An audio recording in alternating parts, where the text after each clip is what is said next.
1862, during one of the darkest moments of his presidency, Abraham Lincoln wrote a furious letter to one of his generals. The general had let a defeated enemy army escape, possibly costing Lincoln the war. The letter was brutal, direct, full of justified rage. And Lincoln never sent it. He folded it, put it in a drawer, and it was found there after his death, never mailed. Lincoln had a habit. Whenever he felt overwhelming anger, he would write the letter, say everything he wanted to say, and then wait. Most of those letters were never sent. That habit is the entire subject of this video, because the most powerful people in history were never the ones who reacted the fastest. They were the ones who knew how to wait. We grow up associating strength with intensity.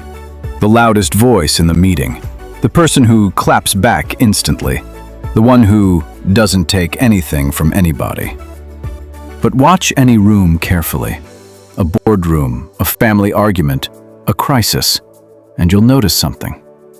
The person who stays quiet, who doesn't flinch, who responds 2 beats later than everyone expects, that person controls the room. Not because they're passive, because everyone else just told them exactly what they're dealing with, and they haven't given anything away yet. Loud is often fear wearing a costume. Quiet is usually control. This idea isn't new. It's actually one of the oldest recorded ideas in human history.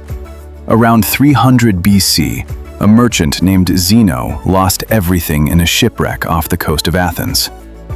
Instead of falling apart, he walked into a bookstore, picked up a book on philosophy, and asked the shop owner where he could find someone who lived by these ideas. That conversation eventually led him to found Stoicism, a philosophy built entirely around one core idea. You cannot control what happens to you, but you can always control how you respond. Centuries later, the Roman Emperor Marcus Aurelius, arguably the most powerful man alive at the time, wrote himself private notes every night, reminding himself not to let anger or insult control his actions. Those notes became one of the most read books in history. Meditations. A man who commanded armies and decided the fate of nations was writing reminders to himself about patience. The Stoics had a phrase for the moment between something happening and you reacting to it. They called it the pause. And they believed that pause was the entire difference between a wise person and a fool. Anyone can be provoked. Choosing not to react instantly, that takes real discipline. Go further back, and you'll find the same idea in completely different cultures that never spoke to each other. In ancient Sparta, young soldiers were trained for years not just in combat, but in controlling their expressions. A Spartan who showed panic, even internally terrified, was considered more dangerous to his own side than the enemy, because panic spreads faster than any weapon. In feudal Japan, samurai followed a similar principle. The most respected warriors weren't the ones who drew their swords fastest. They were the ones who could stand completely still in the face of provocation, because stillness meant they were thinking clearly while their opponent wasn't. Different continents, different centuries, same conclusion. The calm one usually wins. Before we get into the science behind this, if you're the kind of person who actually wants to apply ideas like this instead of just watching them, hit subscribe now. We post a new breakdown like this every week, turning old wisdom into something you can actually use today.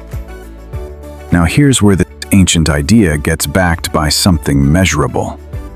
Researchers at Stanford studying emotional regulation found that when a strong emotion, anger, fear, embarrassment, hits your brain, there's roughly a 6-second window before the emotional surge peaks and starts to fade. If you act during those 6 seconds, you are almost always acting on impulse, not judgment. If you can wait those 6 seconds out, the rational part of your brain catches up and you make a completely different decision than you would have a few seconds earlier. 6 seconds. That's the entire gap between the version of you that sends the angry text and the version of you that doesn't. Separately, researchers studying high-performing leaders at Harvard noticed a pattern that kept repeating across completely different industries. Military officers, surgeons, CEOs, hostage negotiators. The single biggest predictor of good decisions under pressure wasn't intelligence, and it wasn't experience. It was the ability to create a small gap between stimulus and response. The leaders who paused, even briefly, before answering a hard question or responding to a crisis, consistently made better calls than those who answered instantly.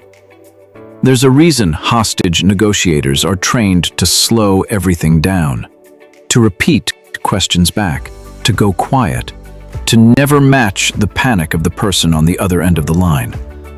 Calm isn't just a personality trait in that job. It's the actual tool that saves lives. So here's the shift in how to think about this.